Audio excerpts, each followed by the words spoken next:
자, 질문 하나 드리고 말씀 시작하겠습니다. 사랑하는 성도 여러분, 여러분은 예수님을 어떻게 사랑하고 계십니까? 만약에 제 질문이 여러분 얼마나 예수님 사랑하십니까? 였다면 좀 대답하기가 쉬웠을 겁니다. 많이 사랑합니다. 엄청나게 사랑합니다. 목숨 다해 사랑합니다. 우리 할 말들이 정말 많죠. 그런데 제 질문이 얼마나 사랑하느냐가 아니라 어떻게 사랑하느냐였습니다.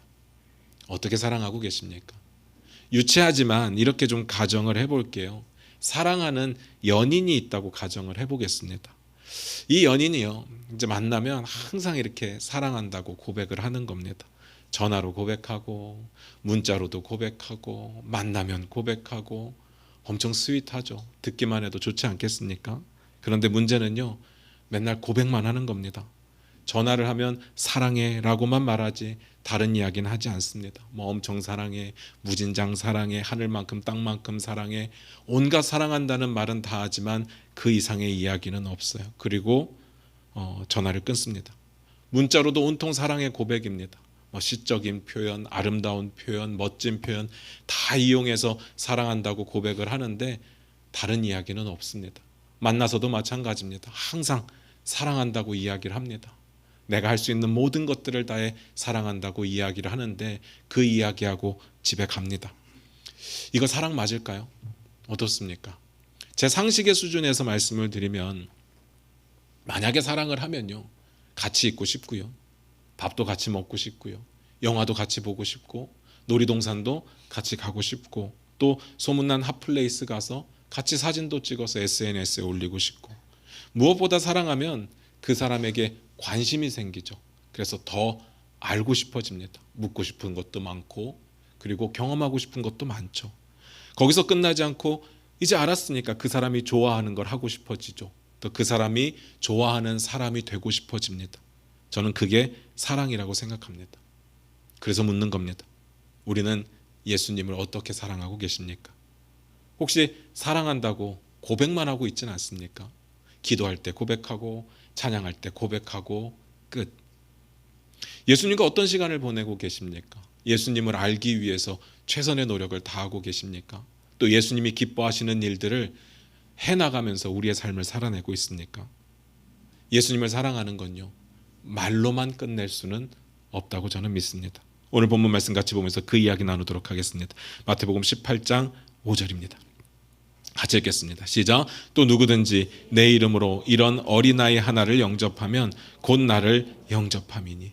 오늘 본문 말씀이 또라는 말로 시작을 했어요. 단순하게 시작하면 지난주에 있었던 이야기 이후에 할 말이 조금 더 남았나 보다 정도로 생각이 됩니다. 원어로 찾아보니까 카이라고 하는 굉장히 보편적인 접속사가 쓰여졌습니다. 이 단어는 그리고로 번역해도 되고 또라고 번역을 해도 됩니다. 전혀 문제가 없습니다. 그런데 이게 원어상으로나 문법적으로는 아무 문제가 없는데 우리가 읽을 때는 이게 조금 느낌이 다릅니다. 우리는 또라고 하면 앞에서도 말씀드렸듯이 약간 부수적인 거, 앞에서 놓쳤던 이야기들을 다시 하는 것처럼 느껴지죠. 마치 이런 이야기처럼 보입니다. 아까 연인 이야기를 했으니까 더 붙여서 설명을 드리면요, 누군가가 내 이성 친구, 내 애인에 대해서 묻습니다. 그 사람 어디가 좋아? 그럼 뭐라고 대답합니까? 착해. 또 잘생겼어. 또 책임감 있어. 또요? 또 물어요? 이상하잖아요. 또라는 말은요, 앞에서 중요한 이야기를 했어요. 그런데 뭔가 찝찝하니까 계속 묻는 겁니다. 또 그런 느낌이라고요. 원래 문법이 그런 이야기라는 얘기가 아니라 우리가 받아들이는 느낌이 그렇다는 이야기입니다. 그런데 그리고라고 하면요, 대등한 무언가를 이렇게 연결하는 것처럼 보이죠. 그러니까 제 생각에는 이 번역은요, 그리고라고 했어야 되는 번역이라고 저는 생각을 합니다. 다시 말해서 지난주 이야기의 결론을 우리가 봤었거든요. 마태복음 18장 4절 한번 볼게요. 같이 읽습니다. 시작. 그러므로 누구든지 이 어린아이와 같이 자기를 낮추는 사람이 천국에서 큰 자니라. 지난주 결론이 뭐예요? 어린아이와 같이 자기를 낮추는 사람이 큰 자다. 그러므로 어린아이와 같이 자기를 낮추는 자가 큰 자다 결론을 말했습니다. 이거 가지고 엄청 이야기 드렸죠. 여기서 어린아이는 생물학적인 어린아이가 아니라고 했습니다. 예수님이 어린아이를 불러 세우시고 어린아이에 대해서 이야기를 하는 것은 어린아이에 대해서 이야기하려고 하는 것이 아니라 답답한 제자들을 가르치시기 위함이었습니다. 그들은요, 예수님의 죽음과 부활을 전혀 이해하지 못했습니다. 그러니까 예수님이 죽고 나신 이후에 누가 예수님의 뒤를 이을까? 이게 고민이었습니다. 이건 예수님이 지금까지 가르쳐 주신 것들과 명령하신 것들을 누가 앞장서서 수행해 나갈까? 이런 고민이 아니었습니다. 그들은 예수님이 이스라엘을 회복하시고 난 이후에 죽게 되면 그 빈 자리를 누가 채워 나갈까에 대한 이야기였습니다. 그래서 가버나움으로 오는 길에 계속 그걸 가지고 논쟁을 했던 겁니다. 우리 중에 누가 크냐? 어쨌든 우리 중에서라도 큰 자가 예수님의 빈자리를 채워야 되니까. 이건 제 생각입니다만 독보적인 1등은 당연히 베드로죠. 여기에 대해서는 논할 가치가 없죠. 근데 최근에 2, 3등이 정해졌잖아요. 야고보, 요한. 예수님께서 베드로, 야고보, 요한만 데리고 다니시니까. 그러니까 나머지 9명이 나머지 9자리를 놓고 서로 이제 경쟁하는 꼴이 되었습니다. 우리 중에 누가 높으냐? 내가 몇 등이냐? 여기서 어린아이가 뜻하는 것이 생물학적인 어린아이가 아니면 뭐였습니까? 지위와 계급이라고 했습니다. 왜냐하면 제자들이 지금 그 부분에 대해서 고민하고 있으니까요. 지금 고민하는 내용이 지위와 계급이니까 그들의 관심은 온통 누가 높으냐였습니다. 누가 높은 자리를 차지하고 나는 몇 등일까가 고민이었거든요. 어린아이는 그 시대에 가장 낮은 지위를 가지고 있었고 가장 낮은 계급에 속해 있었습니다. 그만큼 낮아지지 않으면 예수님께서 천국에 들어갈 수도 없다고 말씀하시는 거고, 그렇게 자기를 낮추는 자가 천국에서 큰 자라고 말씀을 하셨습니다. 이게 결론이죠. 이게 지난주에 봤던 결론입니다. 여기서 오해하면 안 되는 부분들이 있었어요. 어린아이가 무조건 천국 가는 거 아니라고 했습니다. 아무것도 모르는 아이가 죽게 되면 저는 하나님께서 특별하신 계획이 있었으면 좋겠어요. 그런데 그건 제 기대고 제 바람이지 이 구절을 가지고 그 사실을 증명해낼 수는 없다고 했습니다. 또 무조건 지위나 계급이 낮은 사람이 천국 간다는 이야기는 아니었습니다. 천국은 예수 믿는 사람들이 가는 거죠. 그래서 예수 믿는 사람들에게 이야기하는 겁니다. 너희가 어떻게 살아야 되느냐. 그리고 마지막으로 하나님께서 자기를 낮추는 사람들을 결국은 이 땅에서 다시 높여주셔서 대반전을 보여주시겠다는 약속이 아니라고 했습니다. 천국의 관점에서 볼 때는 그냥 자기를 낮추는 게 큰 겁니다.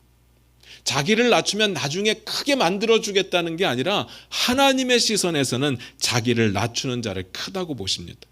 왜냐하면요, 하나님 나라에서는 그냥 그게 큰 겁니다. 그게 하나님의 통치 원리입니다. 요셉을 총리로 세우신 것을 이야기할 수 있을 겁니다. 그런데 그건 특별한 경우입니다. 특별한 요셉의 경우인 거예요. 내가 요셉이면 그럴 수 있죠. 근데 우리는 요셉이 아닌데 늘 요셉처럼 되기를 원합니다. 하늘 높은 줄 모르고 우리는 높은 자리에 앉아야 되는 게 목표가 될 때가 있죠. 그런 우리에게 말씀하시는 겁니다. 어린아이와 같이 낮아지지 않으면 천국에 들어갈 수가 없다. 왜 이렇게 표현했는지 궁금하지 않습니까? 자기를 높이려고 살아가는 것이 믿음이 아니기 때문에 그렇습니다. 성경에서 말하는 믿음은요, 내가 죽고 내 안에 사시는 예수 그리스도로 사는 게 믿음입니다. 잘 생각해 보시면요, 기독교 역사 중에 평생을 겸손하게 자기를 낮추면서 살다가 하나님 나라로 가신 분들이 꽤 많이 있습니다. 아니, 대부분이 그래요. 우리 시선으로 보면 어떻습니까? 억울해 보이죠. 불쌍해 보입니다. 그런데 하나님의 시선에서는요, 이게 결코 억울한 일이 아닙니다. 결코 불쌍한 일이 아닙니다. 하나님 보시기에는 엄청나게 큰 자들이라는 이야기입니다. 지난주 여기까지 봤었습니다. 그런데 오늘 본문이 그리고로 연결이 되는 거예요. 이 말은 답답한 제자들을 가르치시는 그 교훈이 아직 끝나지 않았다는 이야기입니다. 쉽게 표현드리면 지난주에 제자도 레슨 1을 끝냈고요. 오늘 제자도 레슨 2를 이야기하실 겁니다. 그 레슨 2가 뭡니까? 18장 5절을 다시 봅니다. 같이 읽겠습니다. 시작. 또 누구든지 내 이름으로 이런 어린아이 하나를 영접하면 곧 나를 영접함이니. 제자도 레슨 2는요, 주님의 이름으로 이런 어린아이 하나를 영접하는 것이 곧 주님을 영접하는 것이다 입니다. 지난주 내용과 뭔 차이가 있는지 느낌이 오십니까? 지난주의 레슨은 뭐였습니까? 내가 어린아이처럼 낮아지는 거예요. 근데 오늘의 레슨은 뭔가 하면 내가 어린아이같이 사회적 약자들을 품어주고 영접하는 것입니다. 이해되십니까? 미리 말씀드리면 여기에 어린아이도 생물학적인 어린아이는 아닙니다.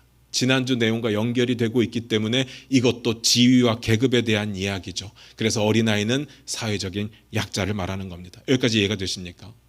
이번 레슨은요, 좀 긍정적인 부분 하나하고 부정적인 부분 하나하고 둘로 나눠서 설명을 드릴 거예요.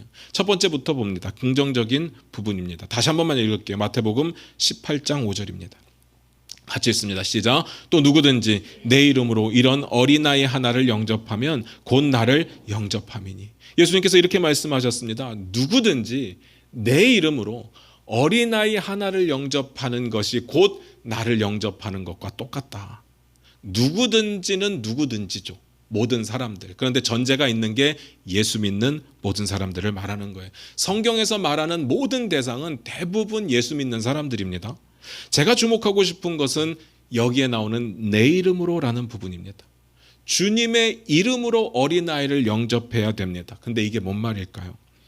일단 결론부터 말씀드리면 주님의 이름으로 어린아이를 영접하면 그러면 주님을 영접하는 것과 똑같다는 이야기인데 우리가 보기에는 굉장히 파격적인 이야기로 들릴 겁니다. 하지만 주님의 이름으로라는 이야기의 뜻이 뭔지를 알면 너무나도 당연한 이야기로 들릴 겁니다. 그러니까 더 궁금해집니다.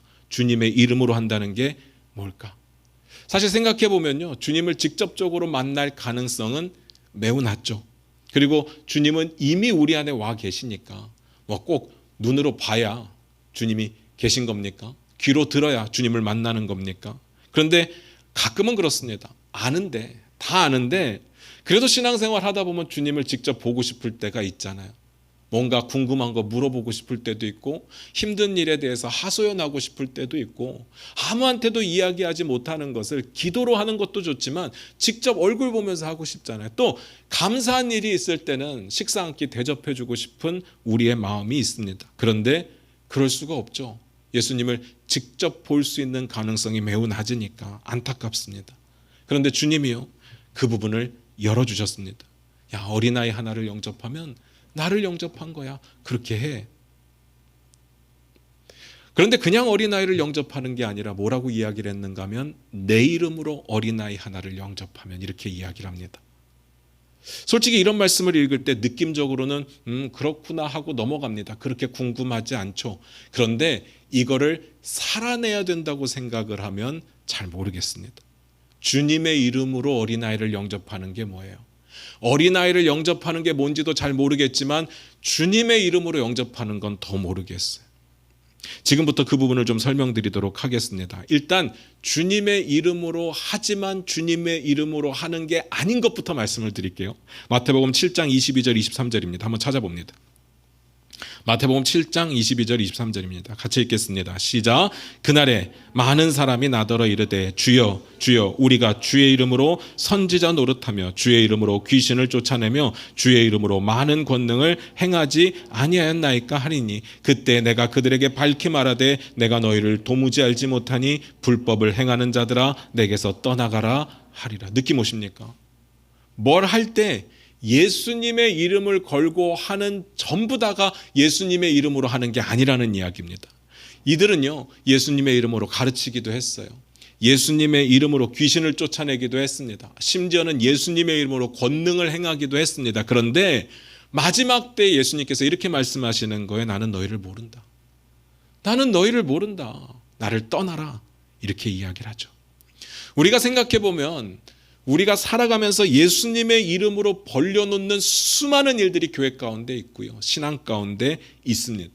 그런 일들이 전부 다 주님의 일이냐, 주님의 이름으로 하는 일이냐, 그렇지 않다는 이야기입니다. 솔직하게 말씀드리면 우리가 하는 꽤 많은 교회 일들, 교회 사역들이요, 예수님의 이름을 말하지만 예수님의 이름을 빙자한 내가 하고 싶은 일들을 하는 경우들이 굉장히 많죠. 어떻게 이걸 구별할 수 있느냐? 그 일로 하나님이 드러나고 있습니까? 그 일로 하나님께서 영광 받는 것이 확실합니까? 그럼 맞아요. 그런데 전혀 상관없이 나만 만족스럽고 우리끼리만 좋은 일이냐? 그러면 아닌 겁니다. 만약에 하나님과 상관없이 나만 만족스러운 일이라면, 우리끼리만 좋은 일이라면 예수님께서 이렇게 말씀하실 겁니다. 내가 너희를 도무지 알지 못한다. 나를 떠나라. 아무리 주의 일을 열심히 했어도, 교회 사역에 목숨을 걸었어도 내가 드러나고 있다면, 내 중심이라고 한다면 예수님의 이름으로 하는 건 아닙니다. 그러면 진짜로 예수님의 이름으로 하는 건 뭘까? 성경에서 이름은요, 그 사람의 전체를 말하는 겁니다. 그 사람의 삶, 그 사람의 가르침, 그 사람의 능력, 그 사람 자체를 말하는 겁니다. 그러니까 하나님께서 야곱을요, 이스라엘로 바꿔서 부릅니다. 그 사람의 삶의 방향성이 바뀌는 겁니다. 예수님께서 시몬을 베드로라고 바꿔서 부르십니다. 그 사람의 삶의 방향성이 바뀌는 겁니다. 그러니까 주님의 이름으로라는 말은 주님의 삶에 어울리게, 주님의 가르침에 어울리게 주님 자체를 말하는 거죠. 그러니까 주님의 이름으로 뭘 한다? 주님 때문에 하는 거고요. 주님을 위해서 하는 거고요. 주님의 영광을 위해서 하는 겁니다. 그리고 거기에 주님께서 주인 되셔야 됩니다. 모든 하는 것의 근거는 주님의 말씀 가운데 있어야 되는 거죠. 궁극적으로 이 일을 통해서 예수 그리스도의 주권과 왕권이 선포되어야 합니다. 주님이 영광 받으셔야 됩니다. 뭔 말인지 느낌 오십니까? 그러니까요, 예수의 이름으로 뭘 할 때, 주님의 이름으로 뭘 할 때 내 감정적인 만족, 내 욕심이 충족되는 거, 내 철학이 실현되는 거는 의미가 없습니다. 오직 주님의 가르침 때문에 하는 거예요. 주님을 위해서 하는 겁니다. 주님의 나라 때문에 하는 겁니다. 물론 순종할 때 기쁨이 있어야 됩니다. 자발적으로 해야 됩니다. 그런데 제가 감정적으로 하는 게 아니라고 말씀드리는 이유가 뭐냐, 자원하는 마음으로 해야 된다고 하니까 자원함이 없을 땐 안 해도 된다고 거꾸로 받아들이는 논리가 생겨버리는 거예요. 다시 말해서 내 감정이 순종을 안 해도 되는 근거가 됩니다. 이런 식이라면요, 평생 동안 자원하는 마음이 안 생기면 안 해도 됩니다. 그건 아니라는 거죠. 많은 분들에게 교회 봉사나 섬김을 부탁드리면 기도해보고 결정하겠습니다라는 이야기를 정말 많이 듣습니다. 저는 이렇게 대답하시는 분들께 너무 궁금했습니다. 기도해보고 결정하는 거 너무 좋잖아요. 당연히 기도해보고 결정해야죠. 그런데 기도해보고 어떻게 하나님의 뜻인 줄 알까?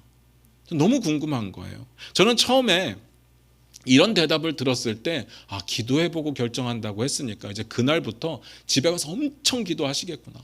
막 금식하고 막 철야하고 이 부분을 놓고 엄청 기도하시고, 또 기도만으로 뭔가 하나님을 음성을 못 들을 수도 있으니까 말씀을 막 파고 들어가서 말씀 가운데 이 일을 해야 되는 이유를 막 찾고 그럴 줄 알았거든요. 그런데 아니에요. 이 말이 나중에 알게 된 사실인데 거절할 때 쓰는 이야기더라고요. 기도해보고 할게요. 저는요, 주님의 일에 부르심을 받았다고 한다면 이렇게 스스로 물어봐야 된다고 생각합니다. 내가 이 일을 하지 말아야 될 성경적인 근거가 있느냐? 근데 우리는 거꾸로 물어요. 내가 해야 될 근거가 분명히 있느냐? 예수님이 말씀하시면 내가 하겠다. 그리고는 마음이 불편하면 안 하죠. 그리고 마음이 편안해지면 한다고 이야기를 합니다. 솔직하게 대답해 보시기 바랍니다. 내 마음이 진짜 하나님의 음성에 민감하게 반응하고 있습니까? 마치 나침판처럼 이렇게 돌리면 이쪽을 향하고 저렇게 돌리면 이쪽을 향해서 항상 주님 말을 바라보는 그런 마음 상태입니까?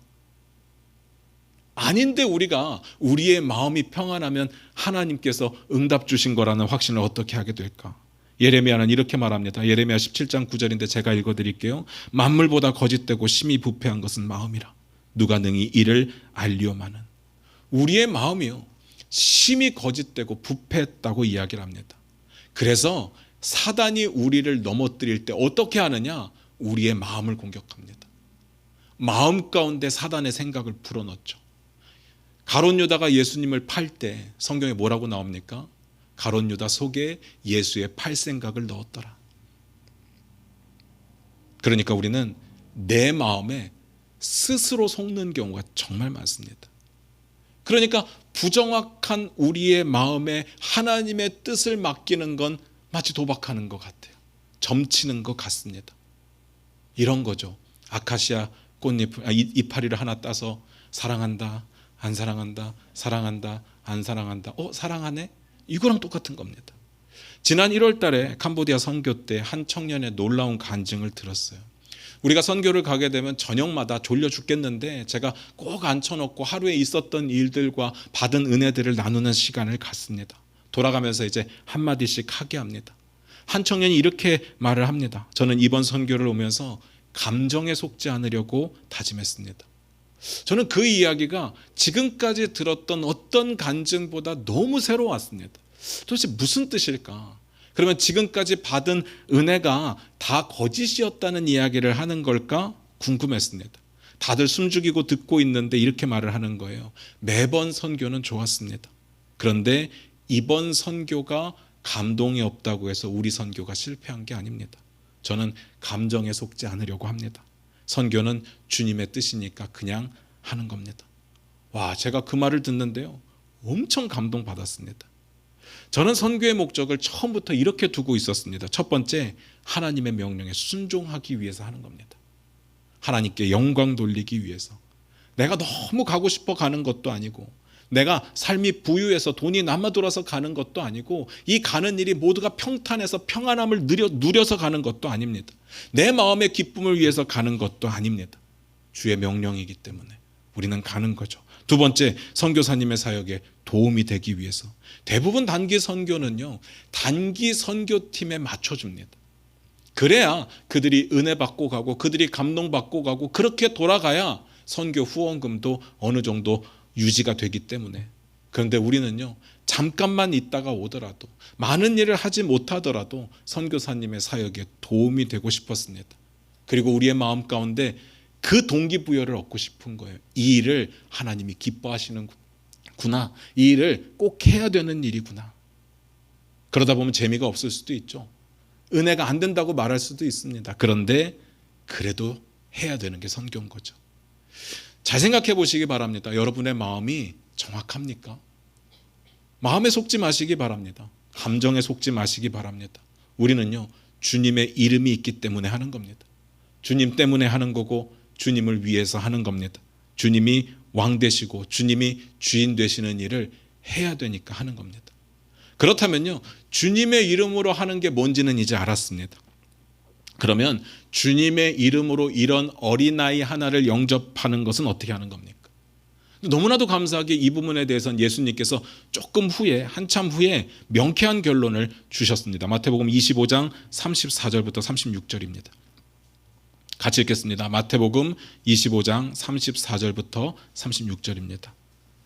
같이 읽습니다. 시작. 그때 임금이 그 오른편에 있는 자들에게 이르시되 내 아버지께 복받을 자들이여 나와 창세로부터 너희를 위하여 예비된 나라를 상속받으라. 내가 줄일 때 너희가 먹을 것을 주었고 목마를 때 마시게 하였고 나그네 되었을 때 영접하였고 헐벗었을 때 옷을 입혔고 병들었을 때 돌보았고 옥에 갇혔을 때 와서 보았느니라. 지금 어떤 상황인지 이해가 되십니까? 마지막 날 예수님의 재림이 있을 때, 그때 임금이 예수님께서 나눌 겁니다. 양과 염소로 나눌 겁니다. 그런데 어떤 기준으로 나누느냐, 그 기준이 너무나도 중요합니다. 내가 줄일 때 먹을 것을 준 사람들, 내가 목마를 때 마실 것을 준 사람들, 내가 나그네 되었을 때 영접해 준 사람들, 내가 헐벗었을 때 옷을 준 사람들, 내가 병들었을 때 돌봐준 사람들, 내가 옥에 갇혔을 때 찾아와 준 사람들. 이런 사람들이 나를 사랑하고 나를 섬긴 사람들이라고 말씀하시는 거죠. 이들이 양이에요. 생각해보면 그렇지 않습니까? 내가 잘 나갈 때, 뭔가 넉넉할 때 나와 함께 있는 것들은 그럴 수 있습니다. 그런데 내가 연약할 때, 내가 모자랄 때, 내가 많이 지쳐 있을 때 내 곁에서 나를 도와주는 사람들이 더 감사한 건 당연한 거죠. 그러니까 예수님의 입장에서 이것이 기준이 된다는 것은 너무나도 당연합니다. 근데 문제는요, 양들이 받아들이지 못하는 거예요. 양들이 이해를 못하는 겁니다. 그래서 예수님께 이렇게 묻습니다. 우리가 언제요? 우리는 주님을 본 적이 없어요. 만난 적이 없습니다. 그때 예수님께서 이렇게 대답하십니다. 마태복음 25장 40절도 같이 한번 읽습니다. 마태복음 25장 40절입니다. 같이 읽습니다. 시작. 임금이 대답하여 이르시되 내가 진실로 너희에게 이르노니 너희가 여기 내 형제 중에 지극히 작은 자 하나에게 한 것이 곧 내게 한 것이니라 하시고, 지극히 작은 자 하나에게 한 것이 내게 한 거다. 그런데 내 형제 중에 라고 이야기를 합니다. 오늘 본문의 결론과 동일하죠. 정말 우리가 주님을 만나기를 원하십니까? 그리고 주님을 영접하고 대접하기를 원하십니까? 여기에 영접은 예수 믿겠습니다, 그 영접이 아닙니다. 그러면 줄인 사람들에게 먹을 것을 주십시오. 목마른 사람들에게 마실 것을 주십시오. 나그네가 보인다면 대접하십시오. 헐벗은 사람들이 있다면 입을 옷을 제공해 주십시오. 병원에 아픈 사람들이 있다면 문안하십시오. 옥에 갇힌 자들이 있다면 위로해 주십시오. 이게 주님을 영접하는 방법이랍니다. 주님을 인격적으로 만나는 게 뭐냐?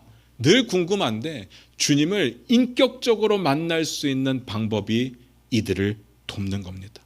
설명이 뭐가 더 필요하겠습니까? 몰라서 못하는 것도 아니고 감정의 문제도 아니라면 하면 되는 겁니다. 약자들을 도와주십시오. 지금까지 주님이 보여주셨던 그 가르침과 그 삶의 모습은 다 이런 거였습니다. 아픈 자들을 그냥 지나치지 못하시죠. 불쌍히 여기시며 고쳐주십니다. 마음에 힘들어하는 자들에게는 위로하십니다. 두려워 말라. 이것이 주님의 가르침이었고 주님의 삶의 본이었습니다. 우리는요, 그대로 하면 되는 거죠. 이 부분은 이제 지금까지 봤던 내용들은 긍정적인 측면에 해당됩니다. 그러면 두 번째로 부정적인 측면은 뭐가 있을까? 주님의 이름으로 영접하지 않는 게 뭐가 있을까요? 마태복음 18장 6절 7절을 같이 읽겠습니다. 같이 읽습니다. 시작. 누구든지 나를 믿는 이 작은 자 중 하나를 실족하게 하면 차라리 연자맷돌이 그 목에 달려서 깊은 바다에 빠뜨려지는 것이 나으니라. 실족하게 하는 일들이 있음으로 말미암아 세상에 화가 있도다. 실족하게 하는 일이 없을 수는 없으나 실족하게 하는 그 사람에게는 화가 있도다. 이 작은 자 하나를 영접하지 않는 것을 넘어서 실족하게 하는 자들은 화가 있대요. 성경에서 말하는 실족이 뭐라고 했습니까? 마음에 상처받았다의 수준이 아니라고 했어요. 죄를 짓게 만들거나 신앙에서 떠나게 만드는 거라고 했습니다. 이거부터 정리를 드리면요, 여기서 나를 믿는 이 작은 자라고 표현하셨잖아요. 성경에 기록된 대부분의 이야기는 믿는 공동체를 위해서 쓰여진 거예요. 그러니까 믿는 사람들 이야기입니다. 상처받고 믿음을 버리는 사람도 믿는 사람들이었던 경우인 거고요, 그러지 말아야 되는 사람들도 믿는 사람들인 경우인 거죠. 실족하게 하는 구체적인 행동은 소개하고 있지 않습니다. 그런데 그 결과는 너무나도 분명합니다. 연자맷돌이 그 목에 달려서 깊은 바다에 빠뜨려져야 된다고 이야기합니다. 그게 더 쉽답니다. 섬뜩한 내용이죠. 저는 이런 장면은 조폭 영화에서만 봤던 내용이에요. 그것도 볼 때마다 너무 잔인해 하고 고개 돌렸던 장면인데 예수님이 그 말씀을 하시네요. 그런데 여러분, 연자맷돌이 뭔지 아십니까? 연자맷돌이 뭡니까? 우리가 사극에 보면요, 대청마루에 앉아서 아주머니 한 분이 이렇게 콩을 놓고 이렇게 갈면 이제 콩 물이 나오는 그거 생각하잖아요. 어이가 없네 할 때 그 어이가 꽂혀 있는 그 맷돌 생각하잖아요. 근데 그게 아니에요. 나귀가 돌리는 어마어마하게 큰 맷돌입니다. 그냥 깊은 바다에 빠뜨려도요, 사람이 살기 힘들어요. 근데 연자 맷돌을 달아서 빠뜨리면 죽으라는 이야기예요. 절대 살 수 없습니다. 근데 여기서 강조점이 뭐예요? 이게 차라리 쉽답니다. 이게 차라리 낫대요. 왜냐하면요, 그들의 결과가 죽음으로 끝나지 않습니다. 이 세상 고통으로 끝나지 않기 때문이에요. 그 다음 구절에 이렇게 나옵니다. 마태복음 18장 8절 9절 같이 읽겠습니다. 같이 읽습니다. 시작. 만일 내 손이나 내 발이 너를 범죄하게 하거든 찍어내버리라. 장애인이나 다리 저는 자로 영생에 들어가는 것이 두 손과 두 발을 가지고 영원한 불에 던져지는 것보다 나으니라. 만일 내 눈이 너를 범죄하게 하거든 빼어내버리라. 한 눈으로 영생에 들어가는 것이 두 눈을 가지고 지옥불에 던져지는 것보다 나으니라. 여기서 눈에 띄는 단어들이 있습니까? 뭐 찍어버려라, 빼버려라 이런 거 말고요, 진짜 눈에 띄는 단어, 영원한 불, 지옥 불, 그 형벌이 영원하다는 뜻입니다. 이 정도면요, 차라리 죽는 게 나아요. 죽고 지옥에 안 갈 수 있다면 죽는 게 낫습니다. 그럼 어떻게 해야 되느냐? 말씀 마무리 지을게요. 뭐 손 자르고 발 자르고 눈 뽑고 하는 이야기는 우리 마태복음 5장 볼 때 봤던 내용이니까 또 보지는 않을 거예요. 이거 문자 그대로 보시면 안 됩니다. 절대 뽑으시면 안 돼요. 심각성을 말씀하시는 거예요. 주님의 명령에 순종할 때 저는요, 그게 무서워서 하는 순종은 아니었으면 좋겠어요. 주님의 사랑에 감동해서 주님을 사랑하기 때문에, 너무 감사하기 때문에 주님의 이름으로 순종하셨으면 좋겠습니다. 이게 자발적인 거죠. 다시 묻고 싶습니다. 예수님 사랑하십니까? 어떻게 사랑하십니까? 사랑하는 방법이, 예수님을 사랑하는 방법이 제가 말씀드렸던 딱 이거 하나만 있다고 말씀드리는 건 아니에요. 그런데 명확하게 알려주신 방법을 오늘 배웠습니다. 주님의 이름으로 이런 어린 아이 하나를 영접하면 된대요. 사회적인 약자들, 힘이 없는 자들, 지치고 상한 자들을 영접하면 된답니다. 자, 내일부터, 아니 오늘 예배 이후로 여러분 어떻게 하실 겁니까? 우리는 훌륭한 하나님의 자녀들이니까 말씀 들었으면 바로바로 실천해야죠. 이제 여기를 나서는 순간부터 우리는 실천을 해야 됩니다. 어떻게 하실 겁니까? 생각해 보시기 바랍니다. 이건 여러분에게 남겨진 숙제예요. 저와 여러분이 만나는 사람들 중에 어린아이 같은 사람들은 어디 있습니까? 유치한 사람들 말고 사회적인 약자들, 힘이 없는 사람들, 내 도움이 필요한 사람들. 꼭 사회적 약자들이 아니어도 지금 여러 가지 이유로 지쳐있는 사람들 누가 있습니까? 우리 교회는요, 지역사회에 힘없고 가난한 사람들을 도우려고 합니다. 그게 우리에게 주신 사명이라고 생각하고 그것이 주님을 영접하는 길이라고 생각하기 때문에 대형교회처럼 막 어마어마하게 할 수는 없을 겁니다. 그런데 우리에게 맡겨진 만큼의 수준으로 하게 되겠죠.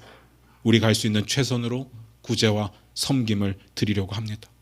여러분들도 함께 마음을 모아주시기를 부탁을 드려요. 그게 주님을 영접하는 방법입니다. 주님을 사랑하는 방법이고요. 주님을 기쁘시게 하는 방법입니다.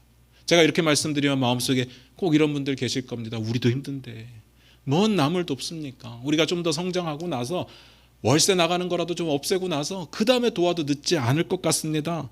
그런데요, 그게 주님을 영접하는 거라잖아요. 딴 걸 뭐하러 합니까? 그거 하면 되는 건데. 방식은 같이 고민해 보자고요. 찾아봤으면 좋겠습니다. 이제 이 일도 우리의 사역의 하나가 될 겁니다.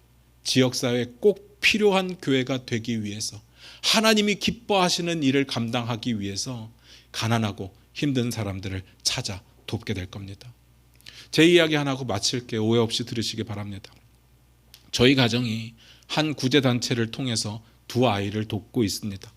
한 아이는 15년 됐고 한 아이는 13년 됐습니다. 첫째 아들이 태어나고 나서 2년 후에 한 아이를 이제 입양을 했고, 이제 둘째 아이가 태어나고 나서 또 2년 후에 한 아이를 입양해서 15년, 13년 만 지났습니다. 둘 다 콜롬비아에 사는 자매들입니다. 콜롬비아가 어떤 곳인지 알았기 때문에 특별히 그 나라에 마음이 갔어요.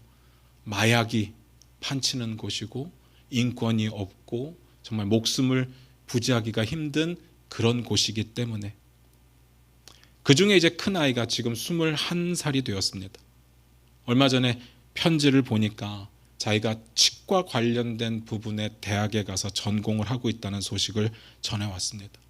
그리고 CDC에서 일하고 있고 앞으로도 CDC에서 일하고 싶답니다. CDC가 뭐냐면 질병을 관리하는 그런 곳이에요. 그 나라에서. 제가 그 이야기를 듣는데 너무 울컥한 거예요. 너무 감동스럽습니다. 사실 우리는요, 그저 돈 몇만 원 보낸 것이 전부 답니다. 그런데 그것을 가지고 그 단체가 열심히 했겠죠? 그리고 그 아이는요, 인생이 바뀐 겁니다. 그 아이를 처음 선택했을 때는 제일 불쌍해 보여서 그 아이를 선택한 거예요. 그런데 그 아이의 인생이 이제는 바뀌어서 다른 사람들을 돕기 위해서 일하고 있고 자기의 밥벌이와 가족을, 생계를 책임지는 일을 하고 있다는 소식을 전해왔습니다. 무엇보다도 기쁜 건요, 그 아이가 하나님을 알게 되었고 하나님을 사랑한다는 이야기죠. 너무 감사하더라고요. 제 자랑을 드리려고 한 이야기는 아닙니다. 우리가 작다고 무시했던 것들, 작다고 안 했던 것들, 그저 커피 몇 잔 값으로 할 수 있는 게 뭐 대단한 일이겠느냐라고 했던 것들이 한 아이의 인생을 바꿔놓더라고요.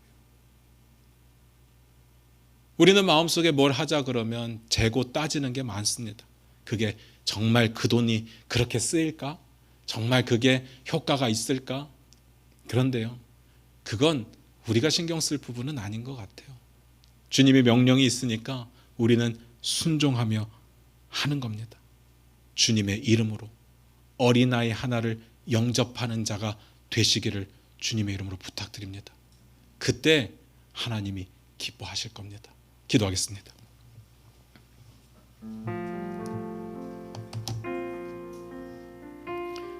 우리 반주 들으시면서 잠깐 한번 기도하며 나아가기를 원합니다.